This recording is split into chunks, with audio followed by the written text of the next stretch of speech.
یہ بچوں میں ہوتا ہے، اور جو ہم بڑے ہوتے جاتے ہیں ہم اس چیز کو لوز کرتے جاتے ہیں. یعنی کوئی نئی چیز دیکھیں تو خوش ہو جائیں، ایکسائٹ ہو جائیں for knowledge, getting excited for knowledge, getting excited for doing some thing, getting excited for some thing new. ہم میں سے اکثر لوگ یہ کہتے ہیں کہ یار میں تو کبھی زندگی میں یہ نہیں کر پائی یا نہیں کر پایا، تو اب میں کیسے کروں گا، یہ ناممکن ہے میرے لیے، نہیں ہو سکتا.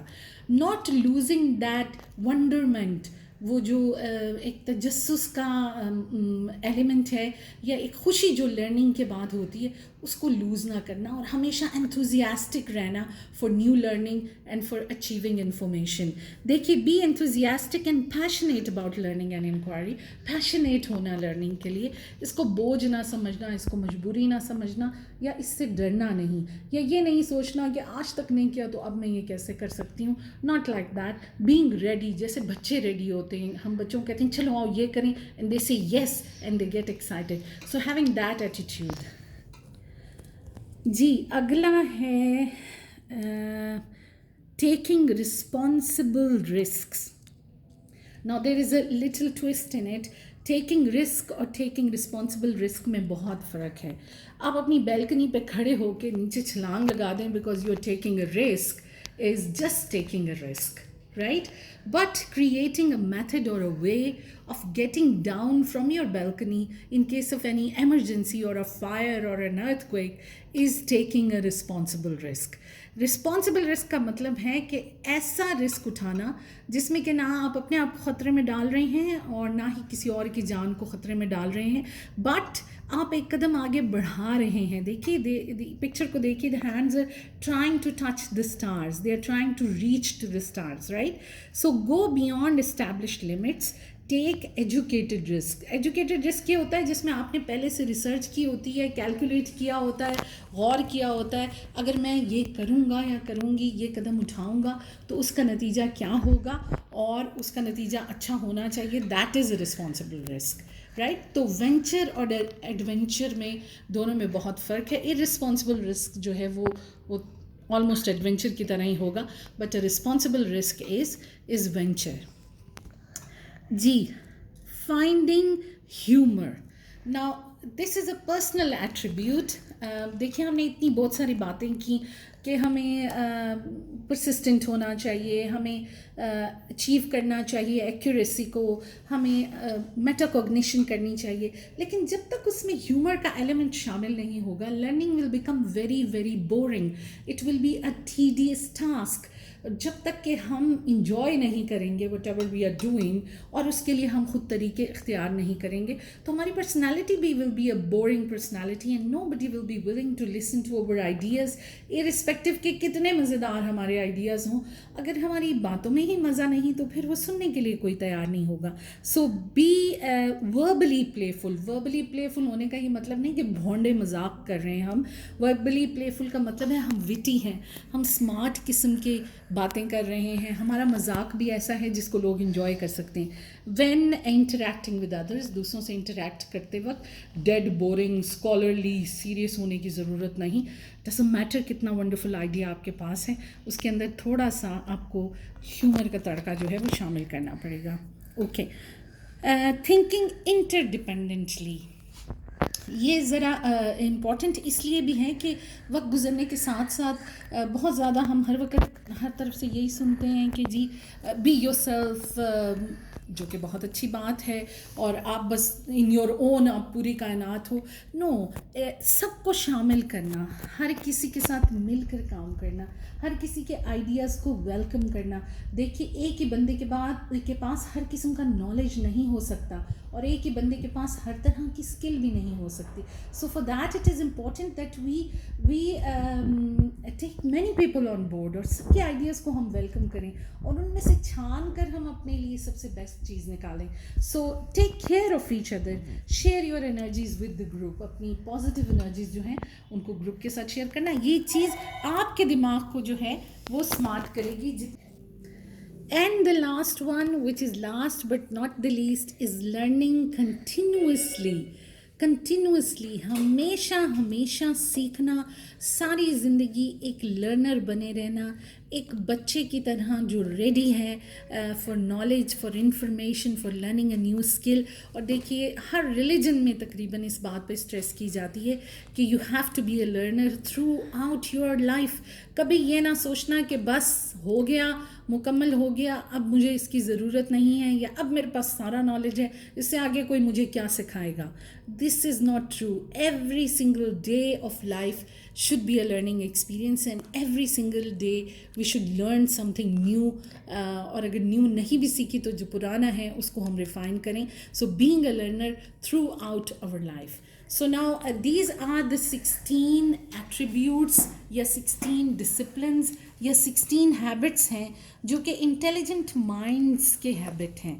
اور اگر ہم یہ ہیبٹ آہستہ آہستہ اپنے اندر شامل کرنا شروع کریں تو دیر آر چانسز کہ جب وقت آئے گا تو ہم اس میں سے 4-5 کا کلسٹر بنا کر استعمال کریں گے, and we will come up with a very innovative novel solution of any problem, or we will come up with a very bright and new idea, or we will ہمارا گروپ جو ہے وہ اس قابل ہو سکے گا if we are leading a group کہ as a leader ہم ان کو کسی ایسی منزل کی طرف لے کر جائیں جو کہ بہت ہی امپورٹنٹ مائل اسٹون ہو ان کی زندگی میں.